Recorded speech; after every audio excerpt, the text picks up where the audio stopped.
Hola. Bueno, yo soy Maite, pertenezco a la Comisión de Género del CAU2, del CAU2. Cuesta cambiar el chip.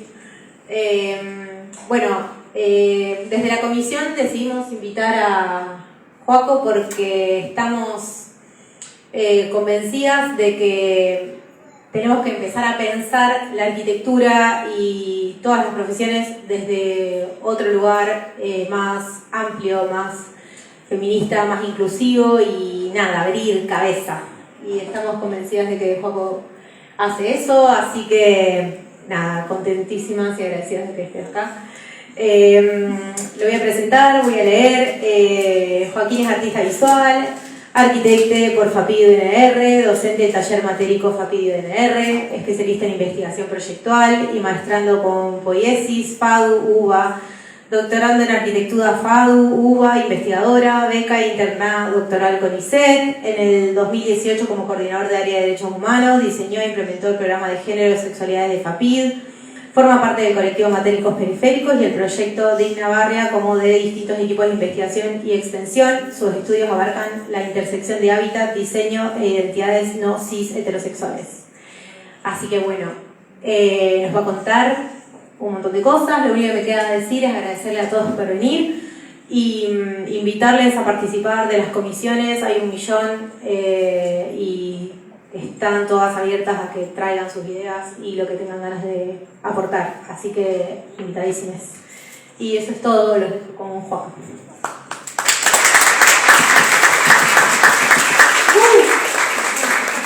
Hola, ¿cómo están? ¿Me escuchan bien? ¿Todos atrás también? Qué bueno, reinas, me alegro mucho. ¿Cómo están? Yo al principio me pongo raro, pero después se me pasa un poco y acomodo la nave, pero al principio hago muchos chistes de mierda y hasta que me calmo. Bueno, primero me gustaría agradecerles a la Comisión de Género por la invitación. La verdad que a veces son arriesgados estos lugares. Yo sé que están corriendo un riesgo, no sé si ustedes lo saben tanto como lo sé yo, pero les agradezco que lo hayan hecho.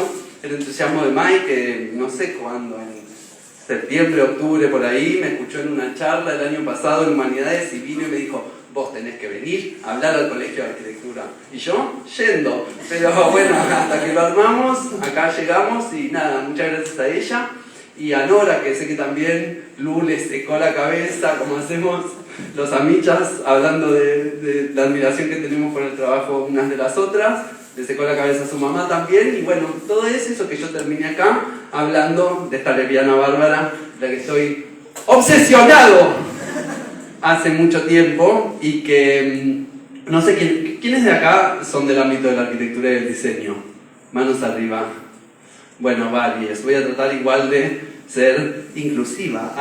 Pero sí que Eileen Gray no es una figura que tipo suene muchísimo y mi interés era poder convidarles una historia de un legado que es absolutamente portentoso, excelso y paradigmático y que no se entiende, no se explica en qué momento un cuerpo de obra tan potente quedó como olvidado. O sea, me obligan a pensar mal. Primero traigo como una serie de datos random, de alguna manera, un picabú como para poder delinear el perfil de Eileen y que puedan entender de qué tipo de personalidad estamos hablando para el principio del siglo pasado. I love she. Ella es Eileen Gray a los 50 años. En los años 30, 50 años era como la tercera edad y ella era este minón. ¿Podrán? No sé.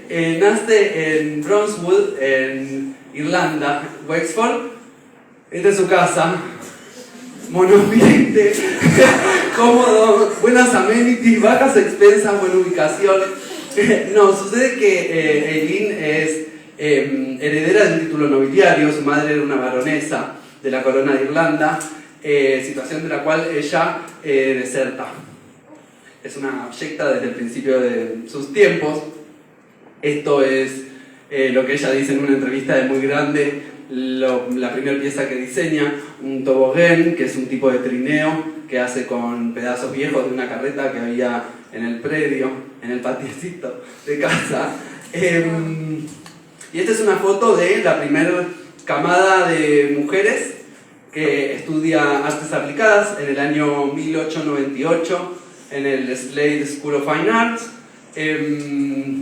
Artes aplicadas eran como los espacios técnicos que quedaban relegados para que las mujeres pudieran trabajar. De hecho, en la Bauhaus no fue así, por un ratito al final fue como wow, vuelvan para acá, manga de lagartas, y volvieron de nuevo a las artes aplicadas. Elin forma parte de la primera camada en Londres en estudiar artes aplicadas, pero no dura mucho porque a partir de los 2 años que está estudiando ahí tapicería, el arte textil era uno de esas aplicaciones que quedaban postergadas para las mujeres. Conoce a 2 amigas locas con las cuales empieza a ir a París y van y vienen entre 1900 y 1906 y empieza a practicar una técnica que es de la laca, que es una técnica artesanal que no era muy común en Europa. Ella se machea con un japonés y comienza a practicarla, ¿no? Ella desde un principio siempre es muy apasionada por los oficios, por la aplicación técnica, y es así que termina en la laca. En un momento en París, a partir de la Primera Guerra Mundial, que es 1914, no me van a decir burradas, es 1914, ¿verdad? 1914. Más o menos en 1916 los ambulancistas empiezan a no existir en París por un tema de demanda, y entonces se abre una veta en que las mujeres pueden por primera vez sacar licencia de conducir. Ella, que ya manejaba desde muy piba, la ve y es una de las primeras mujeres también en sacar una licencia de conducir. No dura mucho de ambulancista y tiempo después maneja un General Walker azul por la ciudad de París, vestida de Puget, de Lambert, usando Chanel número 5, como Lali. Y bueno, con su novia, públicamente, abiertamente en los años 20, su novia, con la que iba en el auto, su butaquera, Damia, que era una cantante muy conocida en París en esa época. Alguna de las dos en ese momento performaba chongo para poder hacer demostraciones de afecto en el espacio público. Compartían una mascota tranqui, una pantera, esa línea tranqui. Era amiga de Frida Kahlo por correspondencia, lo que equivale más o menos a mandarse memes por DM con la Rosalía hoy en día, y se conocen en México en una gira que hace Aileen con Marcel Duchamp y los presenta a Frida Kahlo y a Diego Rivera. Esa jirafa. En algún baño las imagino llorando, tipo, amiga, no es por ahí, si duele rajar, solta ese tal Diego. Ahí empezó en realidad, si duele rajar. Y en los años 20 Eileen la pega firme. Se pega mucho y decide abrir una galería de diseño espacial.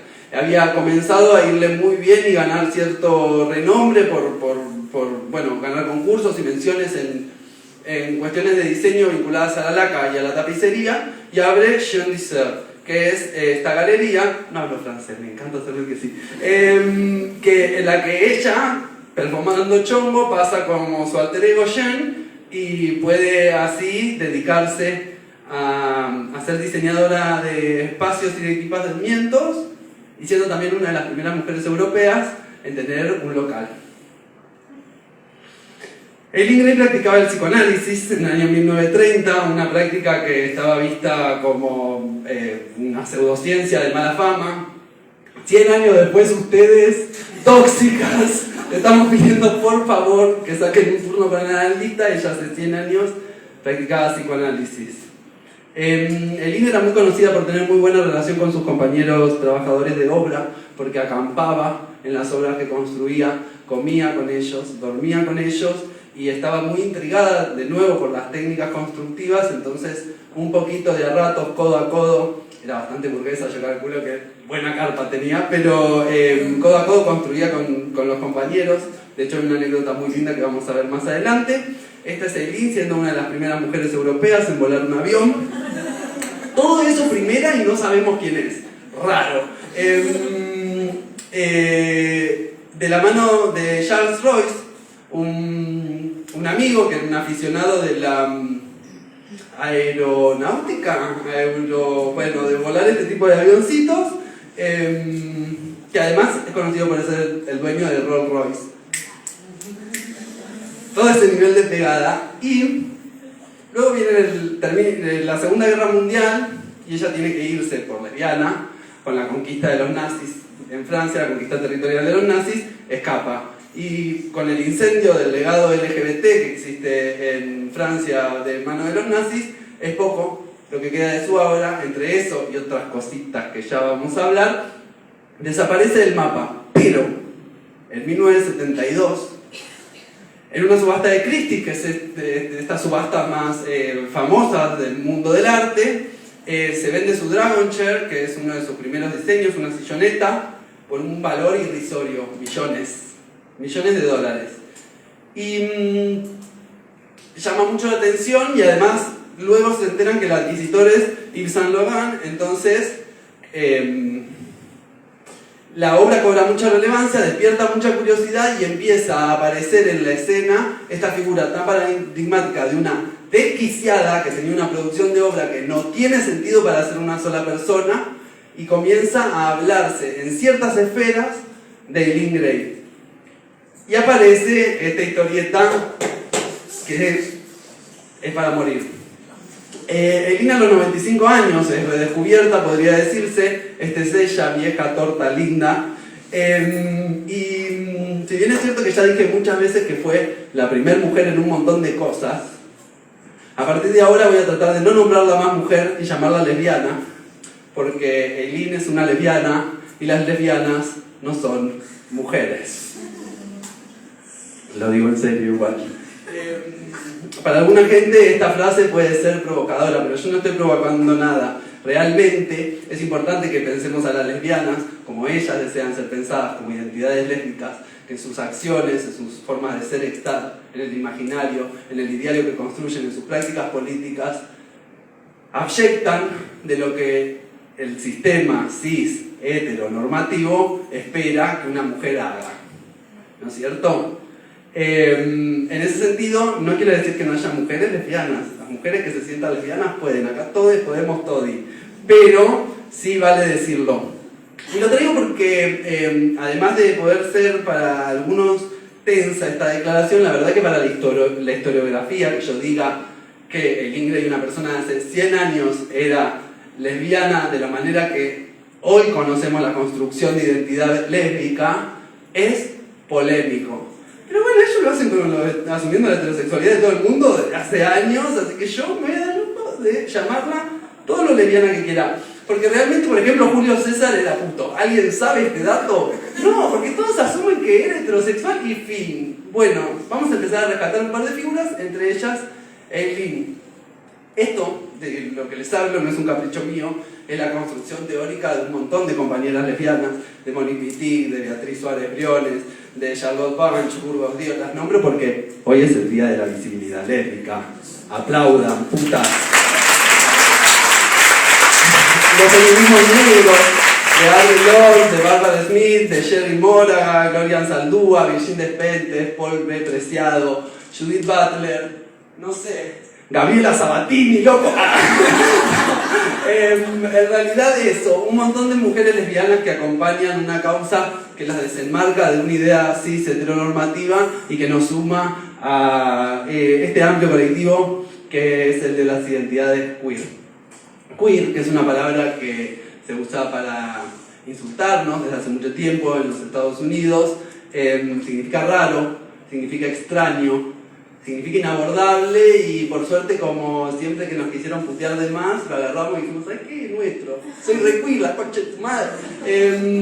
Y resulta que es una palabra que básicamente hoy en día se utiliza para referir a todas las identidades que no engloban cualquiera de esas identidades que sí están heteronormativizadas, taxonomizadas por la práctica de la heterosexualidad, ¿no es cierto? Lo queer se desvía de la línea recta. De hecho, voy a tratar de, y ya dejo un poco este marco teórico, pero voy a tratar de cruzar la arquitectura con las identidades sexuales para decir que, si me sirvo de la etimología, la palabra queer viene del indoeuropeo queer, que significa torcido, significa diagonal, enroscado, desordenado.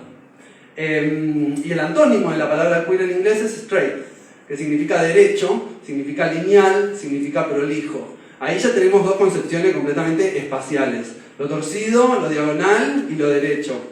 Y por otro lado, cuando hablamos de orientaciones sexuales, estamos hablando también de categorías arquitectónicas, fenomenológicas y geográficas incluso, porque cuando hacemos referencia a que algo está orientado, estamos hablando de un cuerpo dispuesto en el espacio en relación a algún otro punto. Eso es la orientación y es espacial. Entonces, cuando hablamos de orientación sexual, hablamos de la orientación de un cuerpo hacia otro lugar en base a su deseo. Las normas que establecen la sexualidad son geográficas. Establecen que de un cuerpo va en otro lugar en el espacio. ¿Se entiende lo que estoy diciendo? O lo grafico, pero eso es geografía pura. Un vector en el espacio que debe estar vinculado a otro vector en el espacio y es correcto, y si no, es un accidente geográfico. Bueno, ahora sí llegamos a la producción. Listo, ¿se entendió el marco teórico? Trato de no aburrir más. Estos son sus primeras obras en laca. Son biombos. Pero como es una palabra tan horrible, yo le voy a decir pantallas, que es un poco más linda. Estas son sus dos primeras pantallas que ganan premios en ferias internacionales y que de alguna manera cumplen con la tecnología convencional lineal de una pantalla, ¿no es cierto? Tiki, tiki, tiki, tiki, tiki. No mucho después, el mismo año que gana esto, empiezan a aparecer estas otras posibilidades de biombos, donde de alguna manera podríamos hablar de discontinuidades en términos de objetos que no son puntos que siguen esa línea recta y empiezan a quebrarse, ¿no es cierto? Como esa discontinuidad de los deseos queer que hablábamos antes, y que decantan en esta que es una de sus obras más emblemáticas, que se llama Block, Screen, Wall, bloque, paredes, pantalla, en la que es de 1921.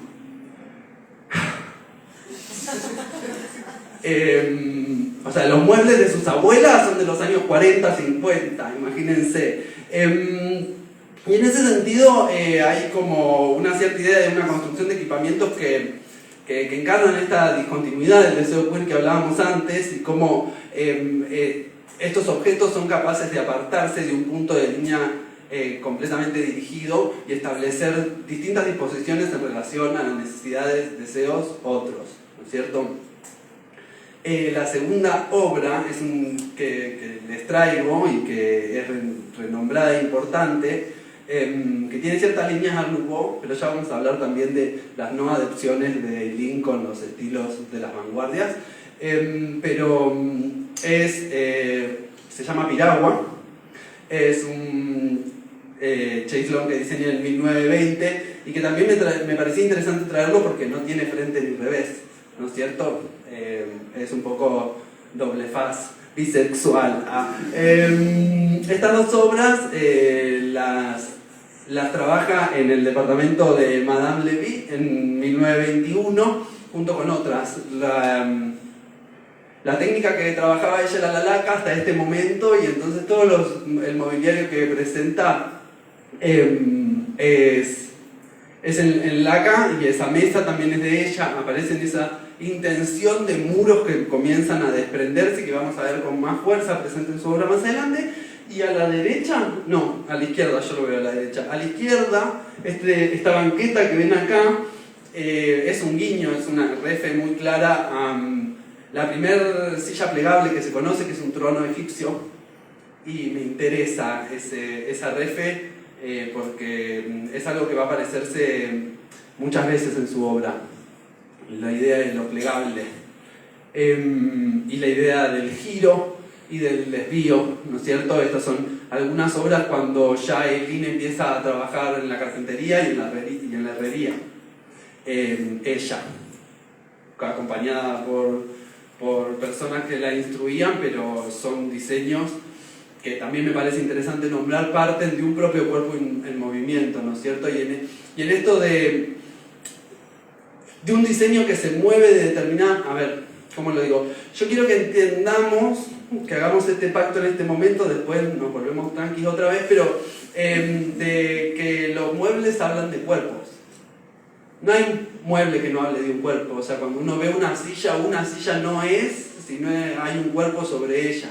Puede ser otra cosa bárbara, pero no es, digamos, en términos de Haraway, el pacto, la transacción que establecemos nosotros con una silla es un cuerpo. Entonces hay una construcción de un cuerpo que se repliega sobre sí mismo, que se transforma cuando aparecen estas sillas.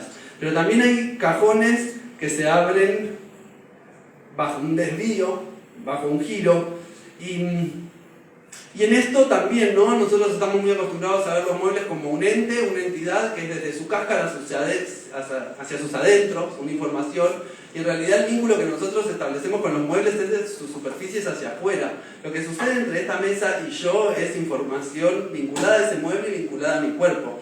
Quiero decir, los muebles son dispositivos de orientación, nos disponen en el espacio de determinada manera, y si creamos formas de desplegar esos cuerpos bajo giros y pliegues y nuevos contornos que nos permiten construir nuevas formas de espacios vivibles. ¿Venimos bien? En serio, pero no sería. Me interesaba traerles también superficies de apoyo, así somos los arquitectos, no hablamos de mesas y decimos superficies de apoyo, pero bueno, de todo lo que son mesas, mesitas, mesones, donde también aparecen otros recursos, ¿no? Le hice como un picadito de como diseños de mobiliario que aislados pueden demostrar algún recurso, pero que después los vamos a ver en conjunto, ¿no?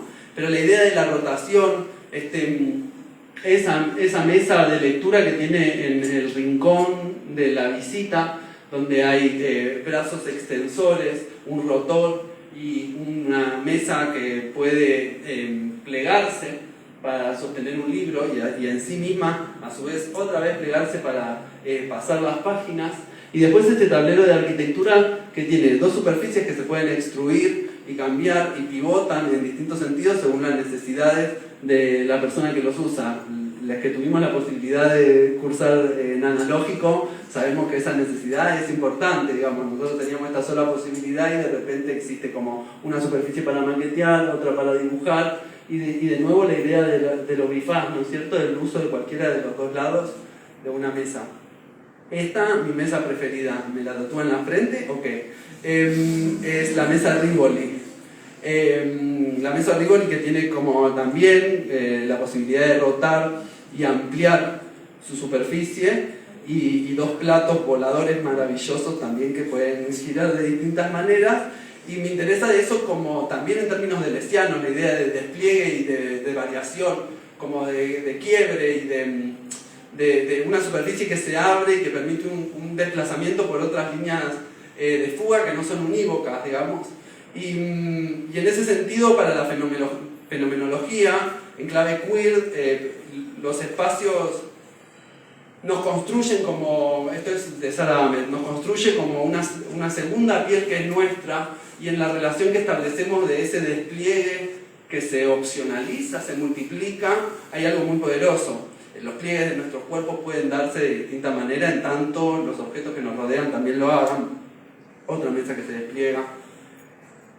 Bueno, esta es una pieza icónica, real. La mesa de 1027 es como la pieza del diseño del siglo XX, y es una mesa que, bueno, cambia su altura y que a su vez, yo les voy a contar un mecanismo y ustedes van a decir que es una pelotudez, pero para ese momento fue una pieza de muchísimo ingenio. Es una mesa de arrime, con la conformación que tiene de su pie, que no es una circunferencia completamente cerrada, y a su vez solo por lo bajo tiene patas, permite arrimar la mesa hacia el lugar en el que está sentado y además regular esa altura. La diseña para su hermana, que poéticamente dicen que le gustaba mucho estar acostada, pero era depresiva. Seina. Los espejos de esta casa, los espejos, la puta que lo parió. Sí, el espejo, el espejo Satellite, como de mis piezas preferidas también. El resto de la cara que me queda me la tatúo. Es un espejo que tiene una sección circunferencial no concéntrica, extruida, y también atada a un brazo con rotor y que se repliega en sí mismo. es eléctrico, tiene, en el círculo extruido hay una luz y a su vez tiene un enchufe, porque es un espejo que diseña ella para poder verse la nuca y cortarse ese corte bomber soñado que tenía, que se lo hacía sola, porque luchona. Bueno, y el otro espejo que está en el tocador para poder maquillarse también es un espejo que tiene todo un sector que se pliega y que le permite alcanzar a ver puntos de costado para hacerse el contouring, un buen highlighter, etc, etc. Pero bueno, sí que me interesa resaltar también de los espejos la posibilidad de ser el reflejo de la imagen propia, ¿no es cierto? Como la licencia poética de un espejo, la capacidad metafórica de ser ese punto en el que nosotros nos encontramos y nos reconocemos, y de repente pareciera no ser tan inocente que un espejo permita iluminar visiblemente parte de nuestro cuerpo a la que no estamos acostumbrados, recortar nuestras imágenes, obligarnos a un giro y girar, aunque puede parecer medio pelotudo de a momentos lo que digo, yo lo sé, pero en términos de Althusser, digamos, que dice que un giro es la posibilidad de construir la subjetividad de una mirada diferente. O voy a leer a Butler, por ejemplo, que dice: podría llevar a los sujetos hacia girar, podría llevar a los sujetos hacia diferentes direcciones. Dependiendo de la forma en que uno gire, diferentes mundos podrían incluso aparecer a la vista. Si tales giros se repiten con el tiempo, los cuerpos adquieren la forma misma de dicha dirección. No es que los cuerpos simplemente tengan una dirección o que sigan direcciones. Por el contrario, al moverse en esta dirección, en lugar de aquella una y otra vez, las superficies de los cuerpos a su vez adquieren una nueva forma. Bueno, hasta acá esto que les dije les traigo como un picadito para que se entiendan los recursos. Ahora les tiro así como muchos más diseños para que se vea lo desquiciada de esta mujer que a partir de sus 40 años no puede parar. Esto que decía antes de la no adscripción a ningún estilo, ¿no? Hay un poquito neoplasticista, un poquito futurista, un poquito de esto. La verdadera tercera posición. Loca, tarada. Estos muebles que también están muy presentes en la E1027 que vamos a ver más adelante, que se pueden hacer muros. Se estiran y separan los espacios. Mesas que hace para otra casa en la que vive ella, el templo, bueno, lo que ella llama el templo, que le llegó muy mal a esa casa, pobrecita. Estaba como de verdad muy mal y construyen mesas que tengan superficies que no hagan ruido, porque se sentía muy aturdida. Entonces tiene la mesa corcho, que es la mesa de la derecha, para poder comer y que apoyar las cosas no le hagan ruido. Planeras, superficies de trabajo, más cajoneras, bancos, mesas, banquetas, sillones. Esta, estúpido me vuelve. La amo, o sea, la necesito. La quiero en mi casa, la quiero para vivir, la quiero para la historia. Esa lámpara no es posible que la haya diseñado en los 20. No es posible de verdad. ¿Qué clase de brujería es esta? Pero bueno, me gustaba también esto, ¿no? Como traerles toda esta serie de equipamientos y dos cosas, digamos. Ahora, disclaimers. En un libro exquisito que se llama El cultivo de los gestos, de André Haudricourt, que es un ingeniero agrónomo muy deleuziano y que es brillante.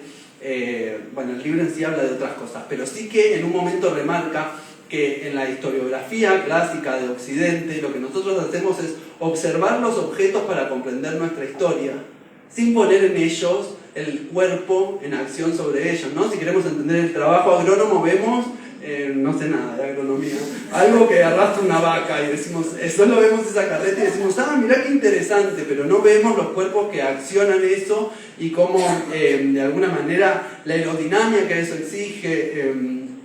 Entonces me parece como importante resaltar que la obra de Eileen es profundamente con el cuerpo y a su vez traer esto, que voy a citarla mucho después para que se entienda, que su obra no es aislada. Yo ya les dije que al final no era mujer y era lesbiana, y ahora les digo que todo eso que mostré no es así solito con fondo blanco, sino que es una constelación de objetos que en sí mismos en red funcionan, no son por sí solos. Y eso lo demuestra en esta casa, sobre todo que la diseña para ella, en conjunto, para vivir en conjunto a un compañero que es Jean Badovici, que es un arquitecto, que fue un compañero, que hay gente que dice que fue un compañero romántico, otros no se sabe, pero siempre se usa para discutir qué tan lesbiana no era si salió con un tipo. Todos conocemos una torta chupada. No,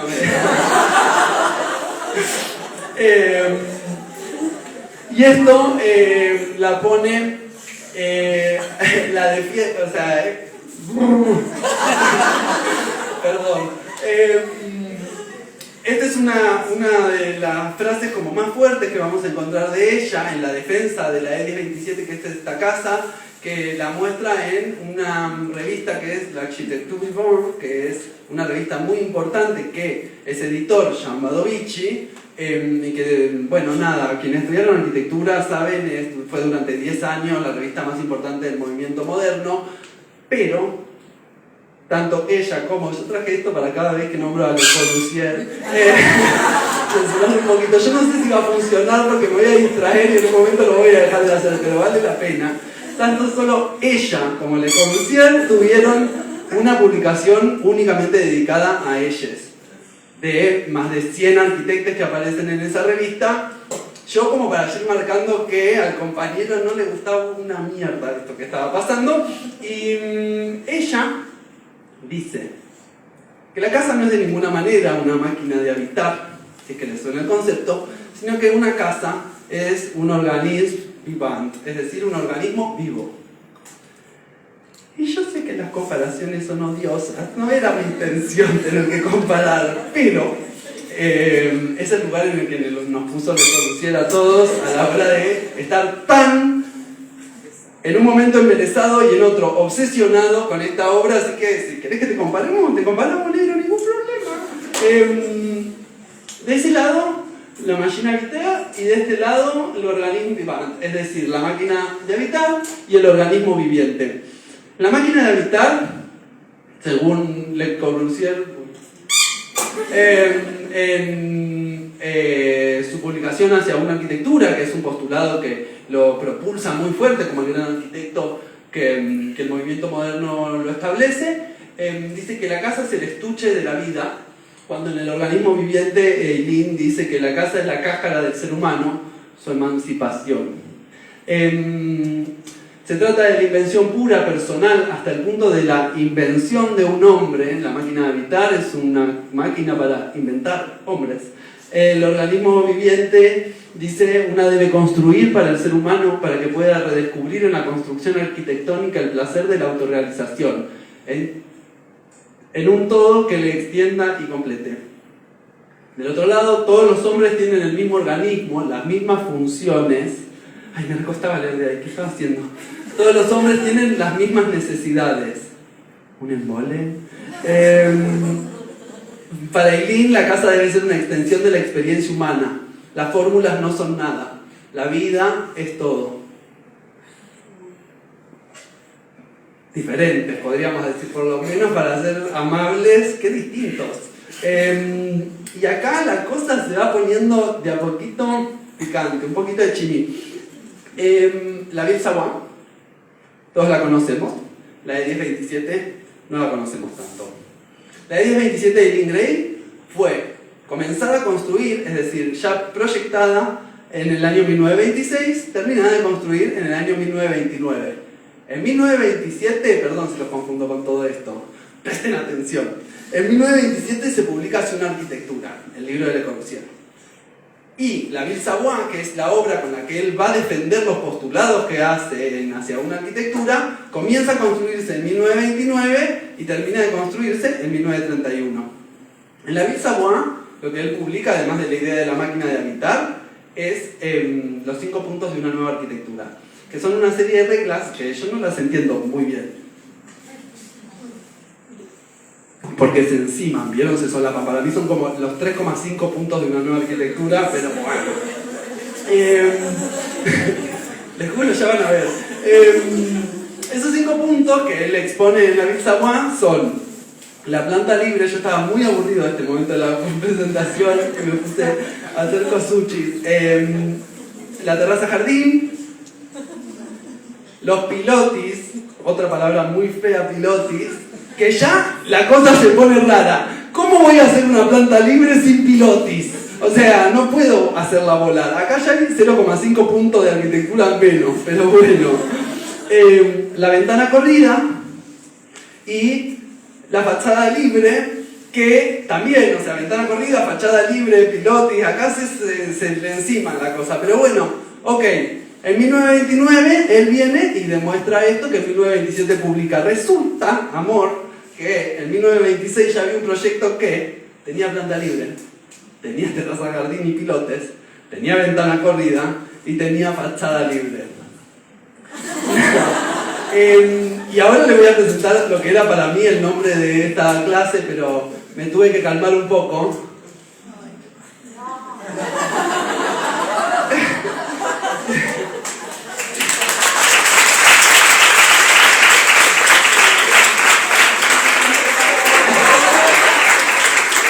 Igual pues no, fue solo mi fantasy, porque bueno, Le Corbusier y su capacidad de rosquear, ¿no es cierto?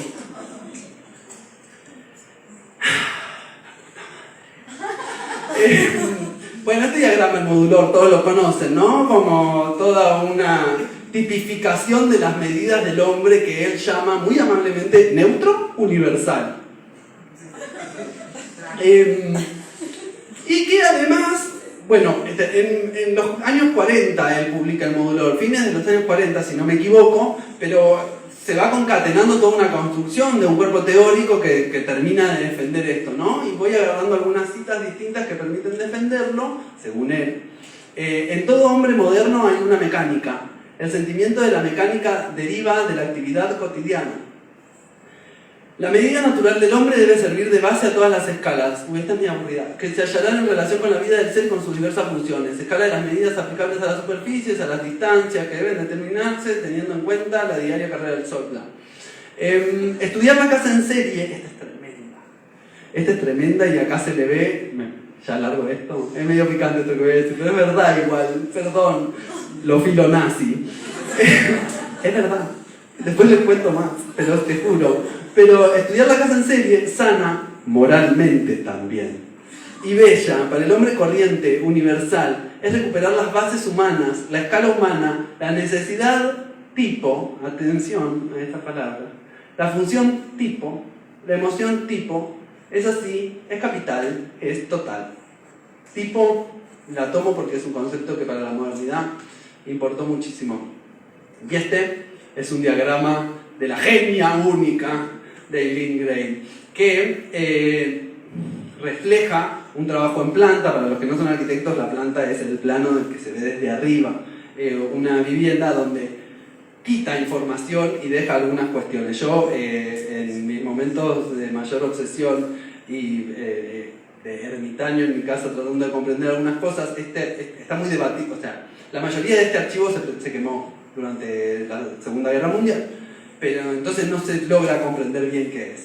Yo redibujé muchísimo esto y ahí anduve como chateando con gente y tenemos la idea de que todas esas flechas que además están representando a distintas usuarias de la casa, están interconectando muebles, están representando el movimiento coreográfico de cuerpos según distintas acciones que se desarrollan en una casa. Y son variabilidades, tan solo posibilidades, especulaciones, ¿no es cierto? A diferencia, ¿no?, de la definición de un cuerpo estático y quieto, que además es un cuerpo varón, y todo eso que sigue. Acá hay un cuerpo vaciado de esas posibilidades de identidad y pensado como una línea que se mueve por un espacio doméstico. Además, la exquisitez del diagrama. ¿Qué? ¿Me mato? No entiendo.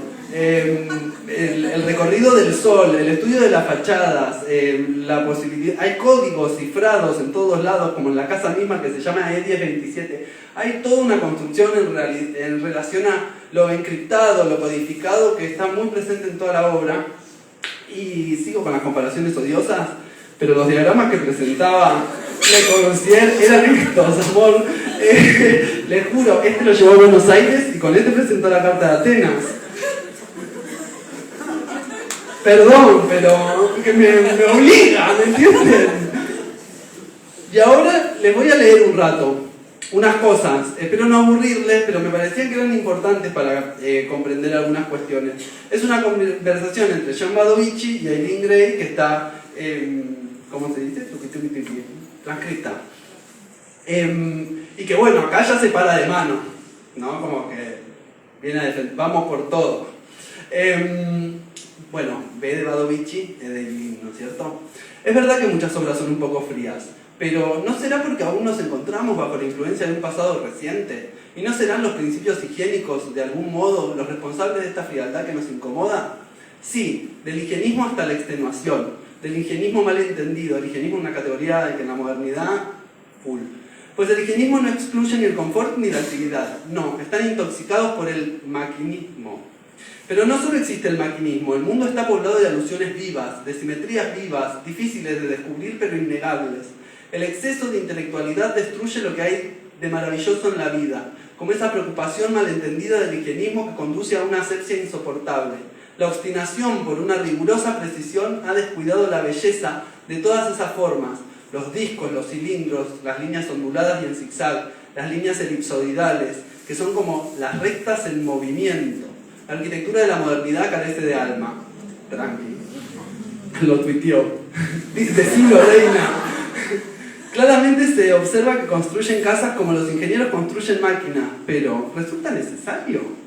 En cuanto a la técnica, sí, pero la técnica no lo es todo, no es más que el medio. Se debe construir para el hombre, para que encuentre en la arquitectura el gozo de sentirse él mismo, como en un todo que le prolonga y le completa. Que incluso los muebles, perdiendo su propia individualidad, se fundan en el conjunto arquitectónico.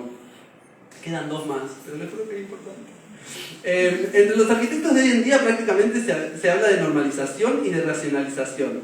¿Podrían explicarme qué sentido dan ellos a estos términos que, por otro lado, he oído frecuentemente, pero con un significado en el que apenas hallo relación con la arquitectura? Siempre ocurre igual, la técnica termina siendo la principal preocupación. Se olvida el fin a fuerza de pensar en los medios. La normalización y la racionalización tienden a darnos construcciones aún más desprovistas de alma y de individualidad que las que hemos visto hasta ahora. Se indaga más en un tipo de arquitectura que es un estilo verdadero. Pero para que un cierto tipo de arquitectura tenga un valor verdadero es necesario que éste se... pero qué pelotudo, me comí una palabra. Pero que este se funda con un ideal, debe ser. O cómo llegar a tal resultado si se construye sin la menor preocupación por el bienestar y el confort íntimo, sin tener en cuenta las necesidades que tienen los hombres de encontrar en los lugares que habitan ciertos signos que expresen su personalidad individual y su gusto propio. O sea, la preocupación de ella, te amo.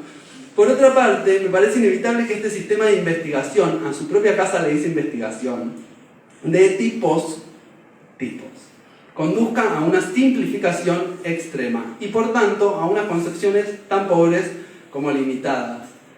Caro, le va a salir decirle pobre y limitado, se viene esto es Game of Thrones, real, temporada 8, no sé cuántas eran, pero la última.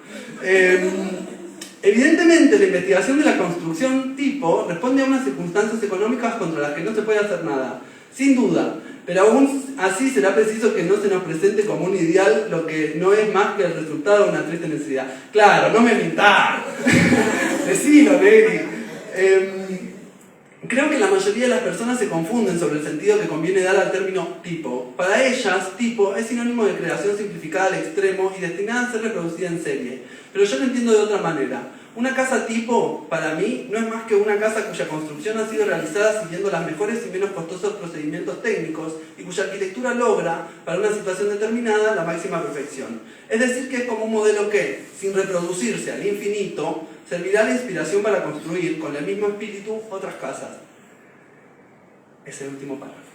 Es cierto que así debiera entenderse la investigación del tipo arquitectónico que se ajusta a nuestra época. Y si así se concibe, esta investigación, lejos de ser arriesgada, se transforma en tal caso en una necesidad no solamente económica, sino también lógica y moral. Además de que tiene la gran ventaja de liberar inmensas actividades para el futuro, produciría una especie de unidad fundamental que, en la diversidad de los detalles y la multiplicidad de las aplicaciones, dará un mayor valor a las realizaciones futuras.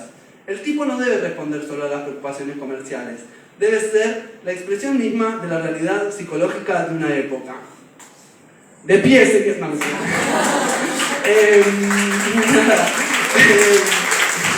estos momentos de aplauso que son como de TEDx, por favor, entonces, llegado a este punto, la máquina de habitar y el organismo vivo, me interesa como poder resumir una cuestión que aparece que es muy fuerte. Para Le Corbusier, la casa es una máquina para diseñar un cuerpo. Y para Eileen, la casa es un cuerpo que bajo distintas tecnologías produce casa. ¿Se entendió? Sí. Bueno, qué bueno, porque en ese sentido se expone muy fuerte esto en el Fox Plafond, que es una obra que hace en un departamento de 40 metros cuadrados que es alucinante, maravilloso, es un robot entero, pero que sin embargo tiene una capacidad de multiplicidad de construcciones en sus mismas posibilidades tecnológicas, a partir de bajar el techo de un departamento antiguo a la altura de 2,40, o sea, ella siempre muy discutiendo con Le Corbusier, ninguna boludita, como, o sea, te estudié y te retuiteo, Neri. Y dejando 1,10 metros de cielo raso, con todo un sistema de organización en el cual podían subirse y bajarse todos los muebles. Entonces había 40 metros cuadrados. Esa planta, de loca, de mente, la amo, y algunos muebles que va ensayando. Estos son dibujos en los que va solapando esos muebles. A la izquierda un corte que es un poco una boludez, pero no. Hay una mujer en el corte. No hay planos de los años 20 que encontremos con mujeres. Es un loco esto, que no nos lo enseñen, que no lo... o sea, nada. Y la planta de abajo, por favor. Diseña esta silla que se vuelve una escalera para poder subir a ese entrepiso del cual bajar los muebles. Diseña un sistema que arma distintas escaleras con rieles para poder subir y bajar esos muebles, y además se encarga de dibujar las posibilidades para que esos muebles bajen y suban. Y en ese sentido, para mí hay algo muy importante para poder resaltar. Traigo una cita de Marie Bardet, que es una bailarina maravillosa y filósofa, doctora en filosofía acá en Buenos Aires, es una francesa maravillosa. Y en un libro en discusión con Félix Rabasson, que se llama Del hábito, dice sobre el hábito, sobre la categoría hábito: aquello que se sitúa entre la pura pasibilidad y pura voluntad, entre lo innato y adquirido, naturaleza y cultura, físico y psíquico, cuerpo y conciencia, pasado y presente, repetición y diferencia, voluntario y espontáneo. Esto ya es mío. Así el hábito es una inflexión que escapa al mismo tiempo de una perspectiva puramente mecanicista, determinista, y una perspectiva puramente reflexiva del libre arbitrio. Es decir, hay una posibilidad en lo que crea, lo dice ella, ¿no?, de reformular formas del hábito que se equilibran entre una posibilidad de la repetición maquínica constante del habitar que plantea Le Corbusier, y tampoco el loco de no tener nada sobre lo que agarrarte, porque a mí ahí me llevas al internado. O sea, como por lo menos hay ciertas normas que se regulan y que posibilitan una relación con un deseo que es transformativo y que puede constantemente ir vinculándose en la forma de habitar. ¿Bien? Esta imagen la traje un poco para marcar que estamos en la mitad de la presentación. Mi duda es, ¿sigo derecho? ¿Paramos un poquito? ¿Fumamos un pucho? ¿O qué? No sé, como quieran. ¿Sí? ¿Cómo paramos? Sí. Bueno, les traje una lectura en relación a esta imagen y después vamos a hablar de ella. A ver, capaz, métele. No. Mi rodilla, bárbaro, viejo.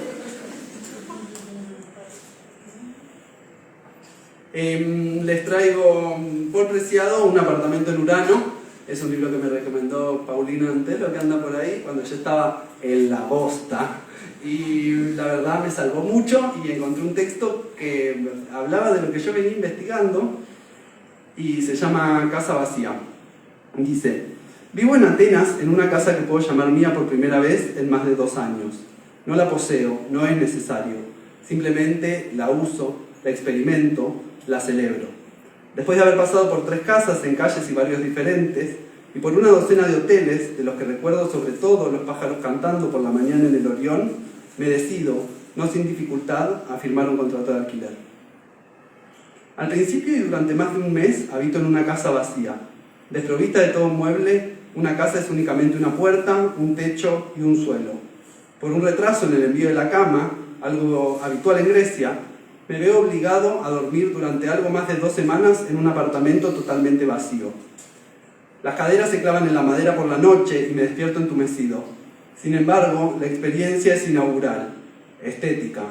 Un cuerpo, un espacio. A veces me desvelo a las 3 de la mañana y dudo, tumbado sobre el suelo, de si soy humano o de si soy animal, de este siglo o de cualquier otro, si existo o si solo tengo materialidad en la ficción. La casa vacía es el museo terrícola del siglo XXI y mi cuerpo, desnudo, sin nombre, mutante y desposeído, es la obra. En una casa vacía se pone de manifiesto que un espacio doméstico es una escena expositiva en la que la subjetividad es presentada como obra. Paradójicamente, cada uno es exhibido dentro de una escena privada. Detesto las audiencias, decía el pianista Glenn Gould. En 1964, a los 32 años, en el culmen de su carrera, dejó los auditorios y se retiró para siempre a un estudio de grabación para hacer música. Y una casa vacía es algo así, un estudio donde se graba la vida, con la única salvedad de que nuestra subjetividad es al mismo tiempo la música, el instrumento que la produce y la máquina de grabación. Al principio pienso que el apartamento sigue vacío debido a una confluencia de circunstancias. El exceso de trabajo, la falta de tiempo y la falta también de propiedades que puedan acumularse en ese espacio. Solo tengo la ropa, la indispensable maleta, algunos libros y 3 docenas de cuadernos que por sí solos constituyen una escultura independiente en el espacio que indica la traza de un culto o quizás de una patología. Tardo en darme cuenta de que la razón por la que me obstino en mantener ese espacio vacío no es fortuita. He establecido una relación de equivalencia entre mi proceso de transición de género y mis modos de habitar el espacio. Durante el primer año de la transición, mientras los cambios hormonales esculpían mi cuerpo como un cincel microscópico que trabajaba desde dentro, solo pude vivir en el nomadismo. Cruzar fronteras con un pasaporte que apenas me representa era entonces una forma de intensificar el tránsito, de certificar la mudanza. Ahora, por primera vez, puedo parar. A condición de que la casa esté vacía, de suspender las condiciones tecnoburguesas de la mesa, el sofá, la cama, el ordenador, la silla, el cuerpo y el espacio se encuentran sin mediaciones. Así, frente a frente, el espacio y el cuerpo no son objetos, son relaciones sociales. Mi nuevo cuerpo trans es una casa vacía. Disfruto del potencial político de esta analogía. Mi cuerpo trans es un apartamento de alquiler sin mueble alguno, un lugar que no me pertenece, un espacio sin nombre. Habitar una casa completamente vacía devuelve a cada gesto su carácter inaugural. Detiene el tiempo de la repetición, suspende la fuerza interpelativa de la norma. Me descubro corriendo alrededor de la casa o caminando de puntillas mientras como, tumbado en el suelo con los pies apoyados en la pared para leer o reclinado sobre el alféizar de la ventana escribiendo. La deshabituación se extiende a cualquier otro cuerpo que entre en ese espacio. Cuando Itziar viene a verme, apenas podemos hacer algo que no sea mirarnos, estar de pie cogidos de la mano, tumbarnos o hacer el amor.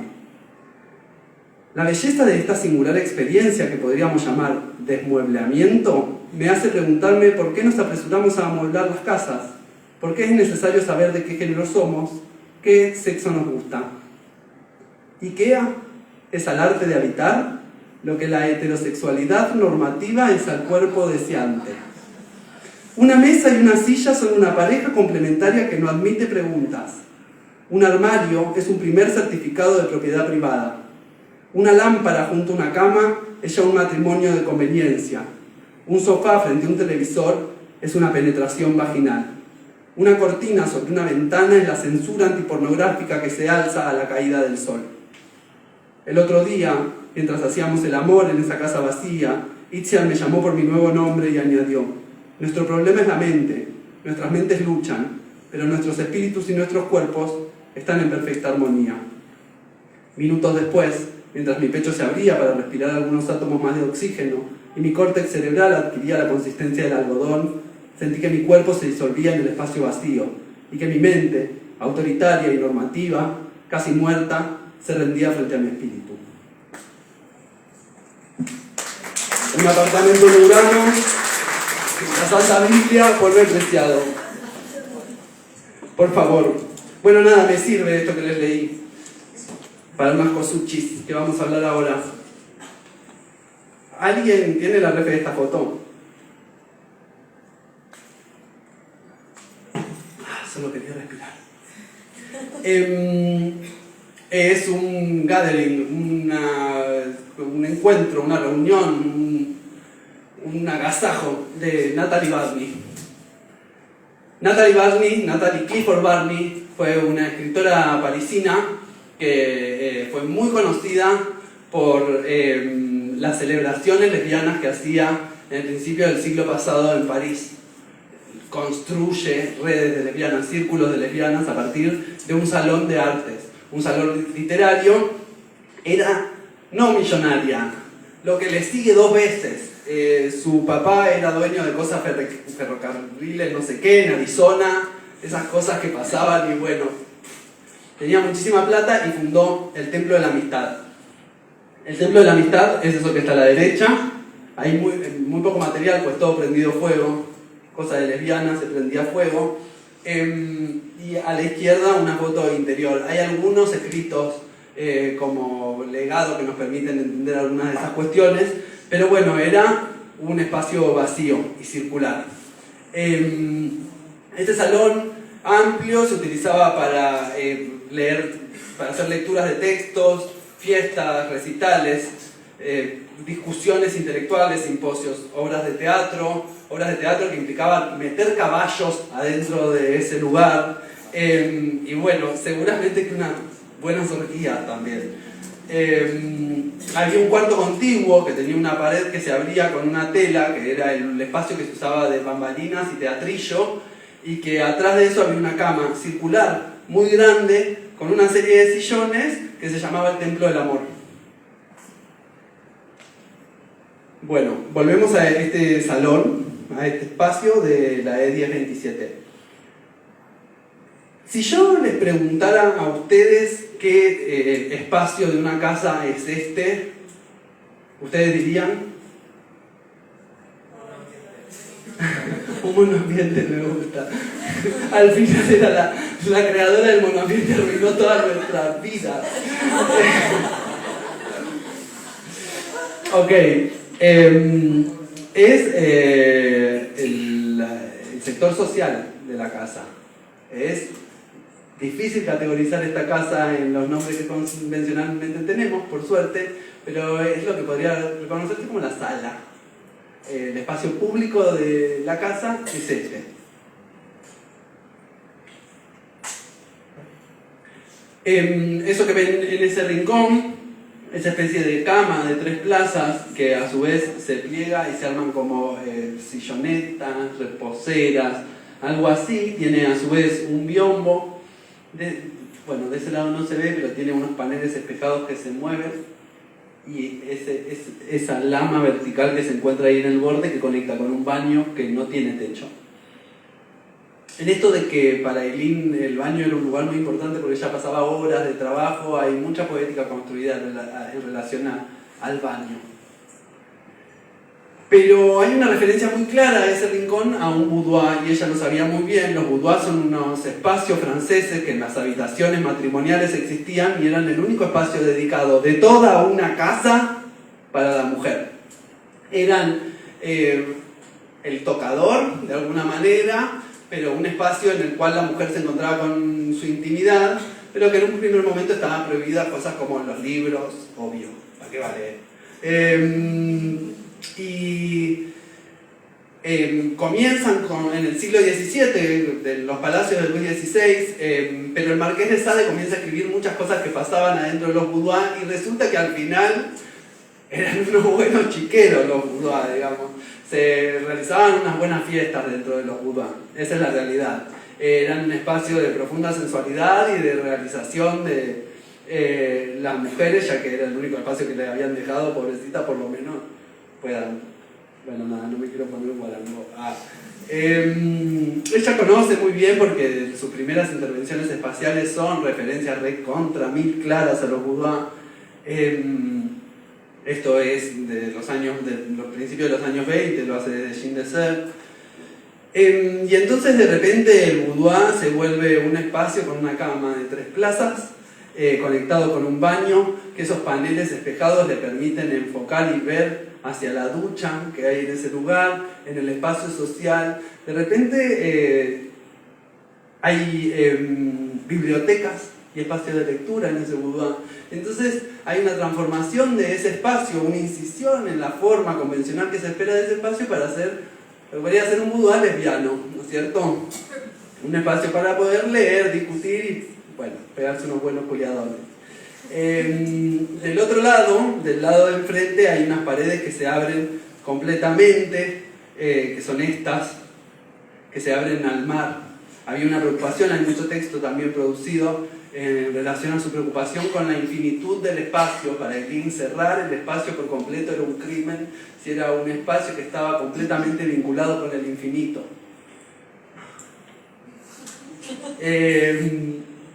Bueno, la habitación también, bombos, cortinas, espacios que se cierran y se abren. La ubicación de la casa. Tranqui eligió la boluda. Unas ganas, chicos, unas ganas. Pero bueno, sí que esto también lo traía para resaltar una cuestión que para fines de los años 20 hace una casa que se construye con la barranca, concatenándose en los desniveles. De hecho se entra desde la planta alta y se va bajando hacia los niveles subsiguientes. Hay una entrada dislocada hacia una cocina no tan cerrada, digamos, una cocina semiabierta, y después el ingreso principal con toda una especie de promenade muy moderno. Pero sí que resulta curioso que a 10 años de la Falling Water, o sea, 10 años antes de la Falling Water, había, digamos, como en ella también una vocación por vincularse con ese otro tipo de ascripción, ¿no es cierto? Como tiqui, tiqui, tiqui, ella de cada cosa pica un poquito y arma una masterpiece. Aprendan. Bueno, la complejidad de este espacio de ingreso para la cocina, estructura, planos, fachada abierta. ¿Qué fachada abierta? Mira qué puedo hacer, Negri. Mira si me dejas hacer una ventana corrida nomás.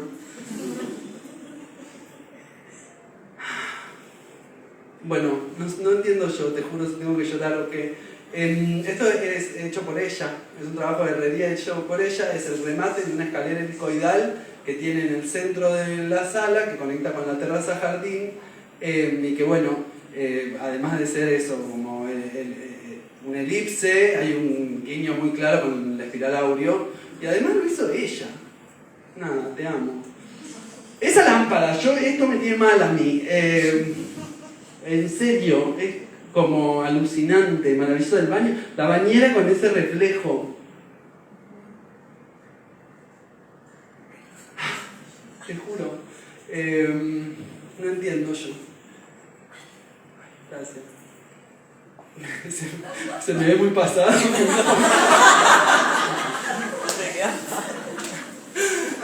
Me retiro igual.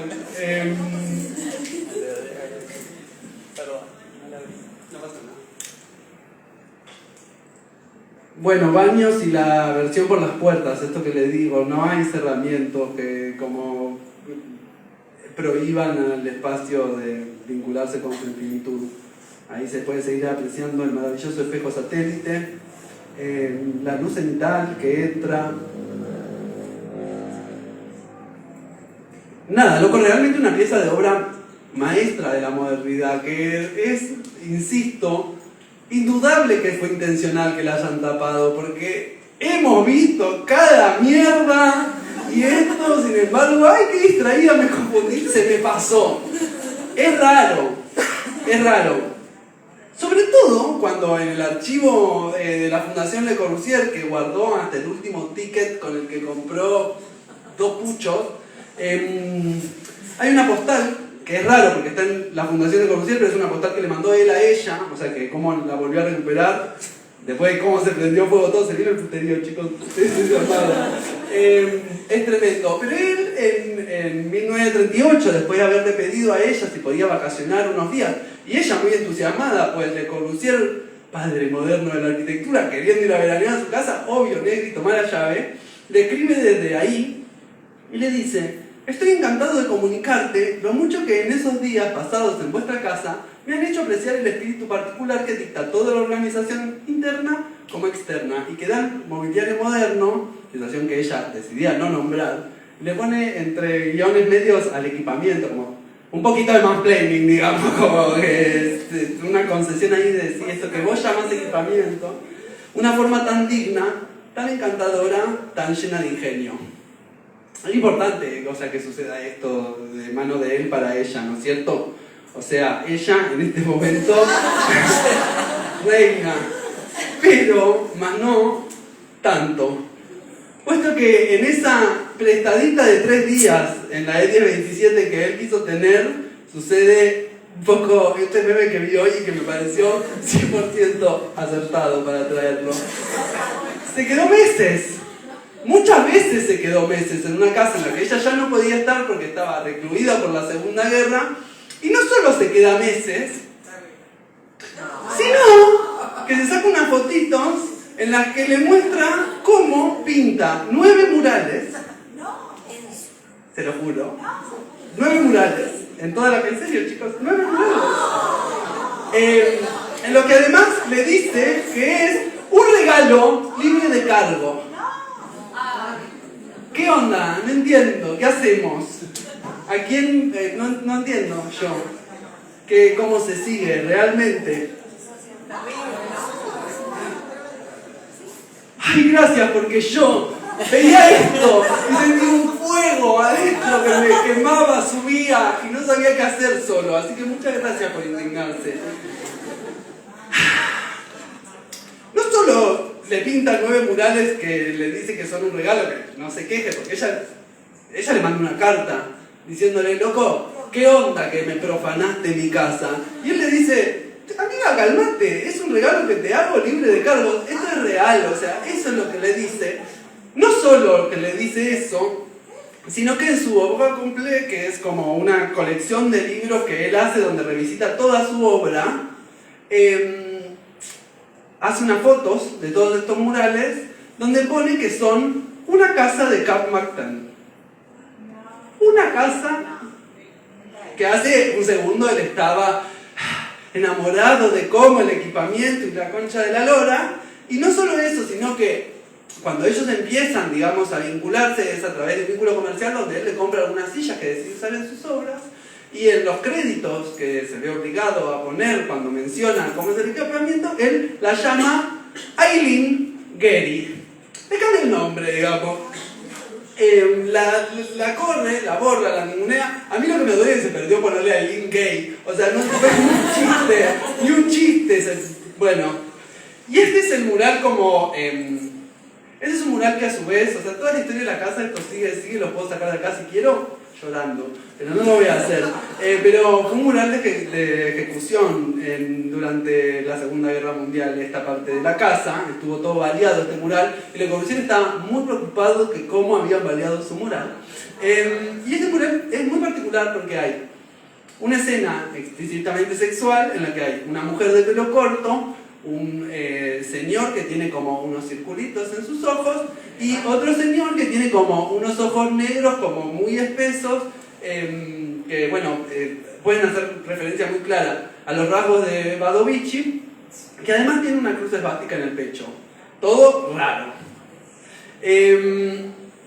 Cuando ella le manda esta carta, recontra mil caliente, situación que después igual la deprime muy fuerte y ella enferma durante muchos años, él le manda otra, voy a citar textual.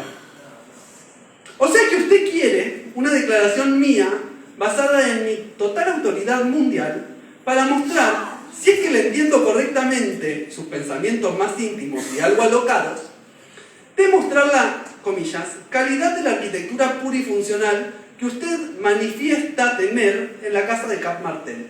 y que ha sido destruida por mis intervenciones pictóricas. Signo de pregunta. Ok, ¿por qué usted no me envía algunos documentos fotográficos originales que representen la manipulación que yo he hecho de su funcionalismo puro, y envíeme también algunos documentos oficiales de este submarino del funcionalismo? Y entonces yo difundiré este debate delante de todo el mundo y veremos qué piensan. Con la chota le tiró sobre la mesa y ningún problema. Obviamente, ¿qué va a hacer el 2 besitos? Desapareció, mi ciela, yo entiendo. Lo que sucede es muy curioso en relación a esto, aparte, digamos, en contraposición a esta idea de, dice, unos regalos libres de cargo, que además es muy curioso porque cuando él, quiero hacer esta analogía, tengo mucha data, mucha lo tengo que mirar, es feo, pero cuando él hace unos planos para la ciudad de Argel, en Argelia, en África, como toda una obra grandilocuente, fastuosa, que con África no tenía nada que ver, pone textuales palabras: esto es un regalo libre de cargos. O sea que una buena colonización en todo lado para él era un regalo. Pero bueno, quiero decir esto que es muy particular. Cuando él publica esa obra lo llama graffiti. Y la idea de graffiti es como contemporánea, surge en los años 80. Previo a eso, en esa época, la única categoría de graffiti que aparecía era de Brazaí, que es un fotógrafo, es un artista que trabaja la fotografía en vínculo con el objeto V y que fotografiaba París y le da nombre a estos dibujos que aparecían en las calles de graffiti, que son rupturas en los muros que estaban hechas para generar espanto, para amenazar sexualmente a personas y para hacer vandalismo. Y él decide ponerle graffiti.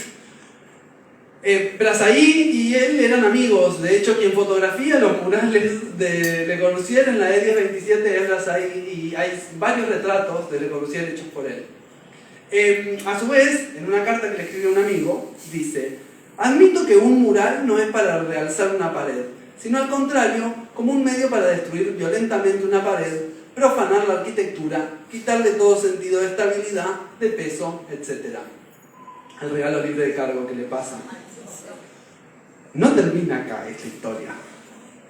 Netflix se le está perdiendo.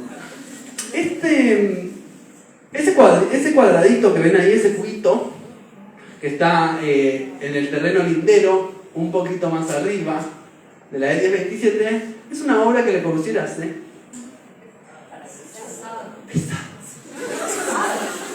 Tóxico, en los años 50. En los años 50, cuando Eglín vuelve después de la guerra y empieza a... en esta obra, pobre boluda, se la regaló a Jim Badovici y la pierde. No puede volver a entrar a esta obra, pero cuando eso empieza a suceder, se pica con él, dice: ¿sabes qué, Negri? Yo soy rica, soy hija de una baronesa irlandesa, me voy a hacer mi propia casa, se hace otra casa. Cuando se enteran que está restaurando el Tempa Pailá, que es una obra maravillosa, que si ustedes se obsesionan tanto pueden buscarla, en la misma época en la que ella está remodelando esa casa, Le Corbusier construye esto, que es este cubito mínimo, que en los años 50 él quiere vender como una de las obras más emblemáticas de su legado, que es Le Cabanon, que no se menciona tanto, pero sí, que en los dibujos de Le Corbusier, del padre de la arquitectura moderna, se dibuja. Primero dibuja a su mujer cocinando, pues claro, cielo. Pero además, las dos figuras masculinas están una asomada en una ventana y la otra mirando con binoculares por la ventana. ¡Loco! La tobillera, pónganle. Esta es la obra maestra que él quiere vendernos, Le Cabanon. Que además, él dice que es una obra funcionalizada en 3x66 con 3x66, donde todo el mobiliario puede esconderse y a partir de la aparición de distintos mobiliarios refuncionalizar el espacio. Lo hice en los años 20, Gordi, soltame, me pasaron 30 años. Así quedó la obra, quedó mucho más bastardeada que eso. Hace poco comenzó a restaurarse esta obra, que fue ocupada por gente no lo juzgo, yo hubiera ocupado esta casa de haber podido, pero los murales de Le Corbusier, algunos intactos, otros, los albañiles que trabajaron con el Lean, entraron a la casa y los destruyeron a martillazos. ¿Qué tema igual de lo que les voy a decir ahora? La restauración de la obra se hizo con los 9 murales. Pero bueno, sucede que el curador que está a cargo es un varón y que el arquitecto que está a cargo también. Esta imagen que conocemos mucho y que se manda mucho en el día del arquitecto, tipo, bro, feliz día, somos arquitectos, pintamos en culo. Muy bien de culo, igual Le Corbusier a sus 60 años, digamos todo. Pintando. Le Corbusier era muy fóbico a las cámaras, además. Esto es algo que él dice en distintas oportunidades. Y en la casa está mandando nudes. Nada, entonces como que en conclusión, con un par de cositas, yo decidí traer un mensaje trancu, amistoso, que es el siguiente. Perdón, pero es verdad. Tenemos un problema, que es que la arquitectura está llena de valores abusivos y que de repente esta imagen y esta historia no resulta tan relevante. De hecho, me leí cuánto paper exista en relación a esto y todos los papers que escriben los varones dicen cosas como exageró, hay un forro que dice que ojalá Le Corbusier entrara a una casa de él a pintar 9 murales. Y sí, las ganas que tenés, el hambre que tenés vos. Bueno, nada, esto simplemente también para que comprendamos el valor que requiere de parte de todos nosotros hacer un trabajo con esta situación. Porque están por todos lados, presentes 100 años después, vínculos muy abusivos y muy explotadores de un sistema completamente masculinizado que es muy difícil desenredar. Pero no todo es esperanza, michas. Traje, como para ir cerrando, esta frase que me parece muy contundente para decir algo que me parece que es muy significativo a la hora de pensar el legado que el nos deja, lo importante que hubiera sido que eso suceda desde que pudiera haber sido en los años 30 en adelante, donde nos hubiera dejado. Pero el dice que el objetivo de la independencia de las piezas, cada persona, incluso en una casa de dimensiones reducidas, debiera poder sentirse libre e independiente. Es más, debe tener la impresión de estar solo. Y si así lo deseara, totalmente solo. Esta frase es del año 29, que es el mismo año en el que se publica La habitación propia de Virginia Woolf, una obra emblemática para el feminismo, completamente revisitada en estos últimos 6-7 años. Pero me interesa el cruce de estas dos cuestiones. El nombre original de la obra es A Room of One's Own, la habitación de une misma, que no es lo mismo que la habitación propia. Cuando la habitación propia nos habla de la propiedad de una habitación, A Room of One's Own nos habla de la mismidad que puede representar una habitación. Y en eso, la mismidad de las habitaciones que pueden representarnos pueden ser tantas como nosotros mismos estemos acá. La obra de Lean tenía una dedicación porque la arquitectura pudiera representar esa diversidad. Claramente eso nace de una persona que no se siente cómoda habitando un espacio normado, unidireccional, estático, poco profundo, porque esa es la arquitectura que vivimos.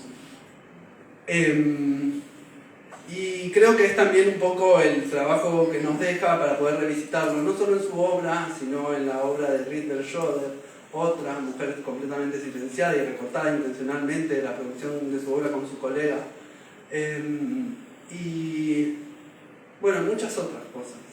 La casa Farnsworth, que fue hecha para una mujer lesbiana y que todavía hoy dicen que ella estaba enojada porque era su amante y que como él no le dio tanta bola, ella se enojó y en realidad pasaron otras cosas. Y Elin muere a los 97 años, 2 años después de este resurgimiento que hace, llega a poder ver la reconstrucción de la E1027 adentro de un museo en Irlanda. Se reconstruye su obra dentro de un museo para revalorizarla por primera vez en una retrospectiva importante. Ella ya estaba muy grande dicen que cuando entró estaba muy emocionada y dijo que no estaba segura de que sea tan importante una recreación como esa, porque bueno, trabajo sobre la autoestima de una persona que vivió lo que vivió, ¿no es cierto? Pienso en una persona que vivió mucho tiempo silenciada, habiendo trabajado con tanta convicción. Así que nada, mi deseo era poder acercarles un poco de esta obra, pero les dejo en ese QR un montón, una curaduría extensa de material vinculado a ella y a varios textos de los cuales hice mención, por lo cual está en un drive, si quieren bajarlo, se ponen loquitas de noche como yo, se pegan una buena viaba de información vinculada a Eileen. Espero que si acá hay gente que está vinculada a esferas de difusión, de producción de conocimiento, en la arquitectura, tomen este legado, lo utilicen y también que me manden unos buenos audios para decir ¿vos viste eso? ¡No lo puedo creer! Porque fueron 2 años en silencio. Necesito compartirlo con más gente. Gracias por escucharme, gracias por invitarme.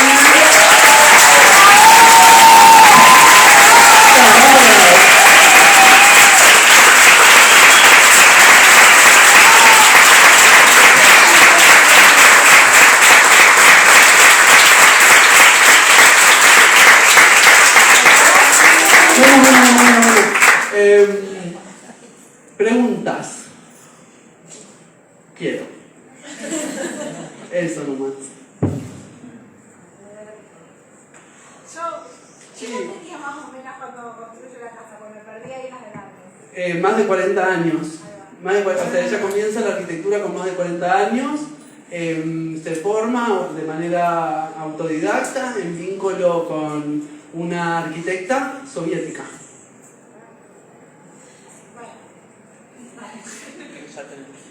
Sí, ¿y a vos cómo te llegó el dato de Aileen? ¿Quién te pasó la falopa?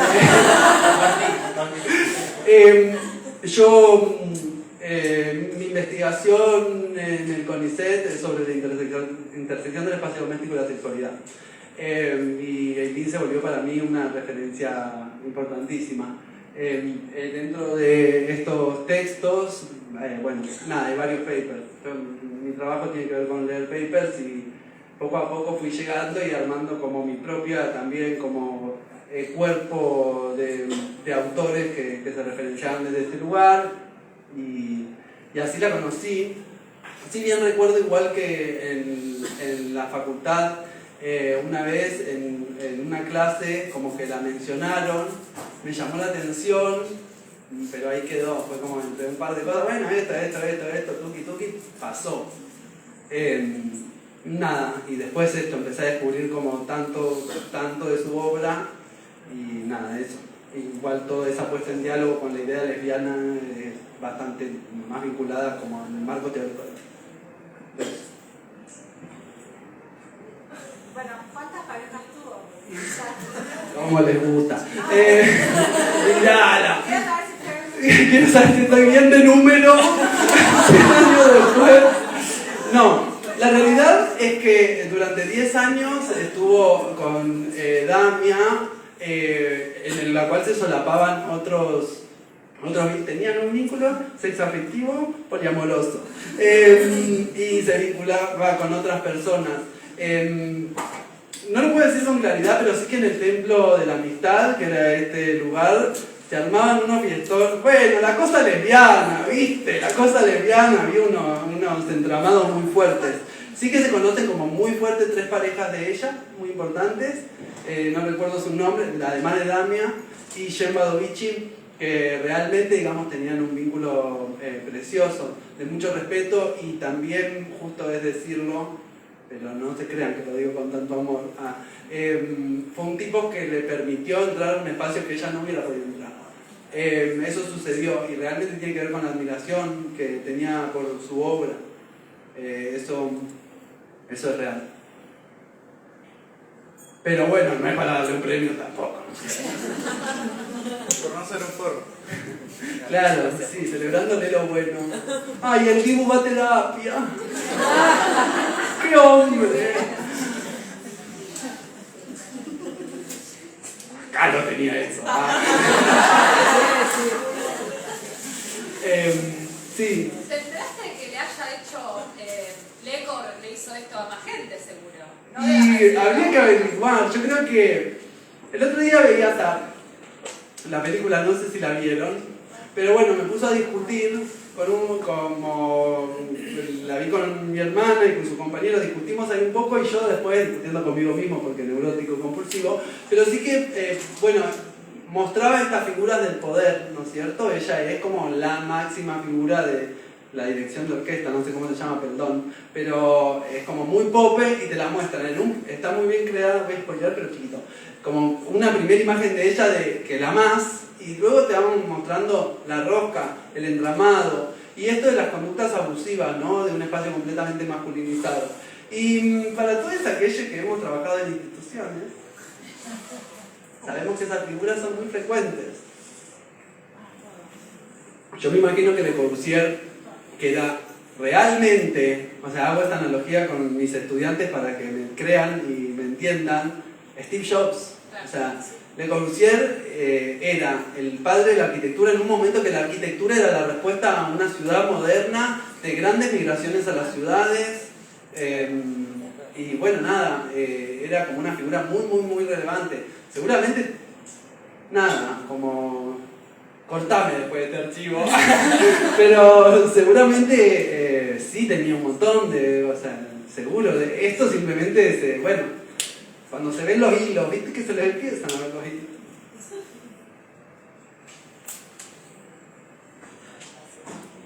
¿Algo más? Porque yo tengo algo más para decir, si no. Mañana es 8 de marzo, ¿no es cierto? Yo decidí hablar el 7 de marzo ya desde septiembre, cuando le dije a May que tengo una lesbiana para poner sobre la mesa, vamos, el 7 de marzo, Día de la Visibilidad Lésbica, y la hablamos. Pero sí que, bueno, esto está hecho en el marco de distintas actividades vinculadas a lo que se conoce como el Día Internacional de la Mujer, pero también se conoce como el paro transfeminista mundial, internacional, para el malestar de algunas terfas y algunas abolicionistas. Mañana las mujeres transexuales, les travestis, transgéneros, lesbianas, bisexuales, mujeres trabajadoras sexuales, prostitutas, mujeres trabajadoras de la economía doméstica, las discapacitadas, las gordas, las marronas, si alguna me quiere tirar con un colectivo, yo lo digo acá, las mujeres universitarias, las científicas, las trabajadoras, las madres, paran. Y parece que adentro de las instituciones ese día, los que quedan trabajando, que son los tipos, están como que es un feriadito, ¿no? Como, bueno, hoy no vienen las cosas que deben decir. Las cosas que deben decir, hoy no vienen las brujas de piso. En realidad es una proclama que, no sé, yo ya me empiezo a sentir obligado que paramos una semana, 2, ¿qué hacemos para que se escuchen algunas cuestiones? La verdad. Pero sí que yo esto es una observación que voy a hacer sobre algo del colegio, que lo traigo de verdad con mucho sentido de la responsabilidad y de un aporte. Sé que las compañeras de la Comisión de Género trabajan mucho, tienen sus propuestas, sus objetivos y sus logros, y las felicito y las admiro por este trabajo. Pero venía hoy, agarré el celular y dije, bueno, alguito a ver de esta institución para decir en vínculo al 8M. Y veía el cuerpo de jurados de concursos, que son 15 personas, de las cuales 12 son varones. 12, no 9. 12, son como el 84%. Y además, promedian los, no sé, 62 años. Perdón que diga esto así, pero es la verdad. En mi caso hubiera dicho, un olor a huevos. Pero lo que quiero decir sobre esto no es solamente, primero que, y no le voy a dar este comodín a los varones para que formen parte de esta discusión, pero sí que tenemos que discutir la idea de cupo, ¿no? Y de participación, porque algunos no entramos. Che, ¿qué onda? ¿Voy como mujer? ¿Voy como hombre? No entiendo, quedo en el medio. Las compañeras feministas deberían tomar esta causa y entender que esta discusión de cupos y de paridad tenemos que complejizarla. Complejizarla y generar espacios que sean diversos, pero diversos de verdad, diversos de identidades, diversos de edades, diversos de prácticas profesionales de la arquitectura. ¿Y por qué lo digo? ¿Es un capricho progre?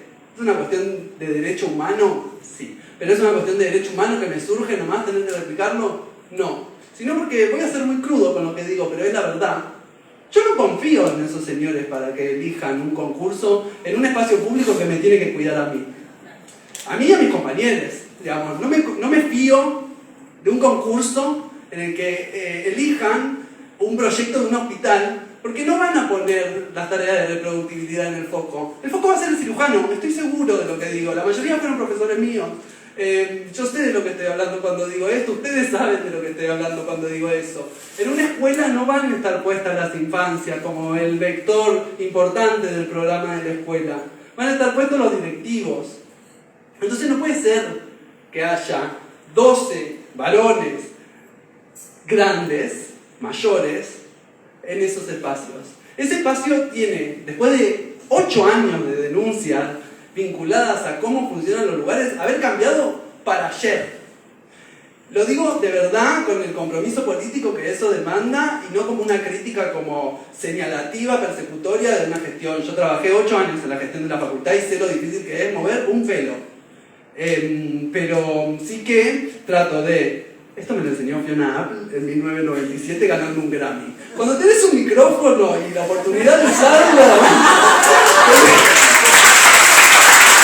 es muy fácil valer tu oportunidad.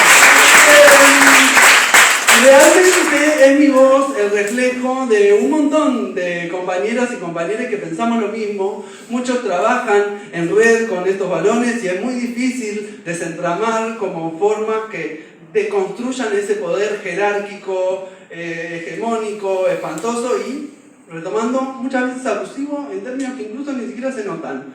Esto lo digo esperando que prontamente esa cosa cambie y también mostrándome como en absoluta disposición para cualquier cosa que necesiten si es que mi saber y mi ocupación vale, aunque sea en un audio de WhatsApp.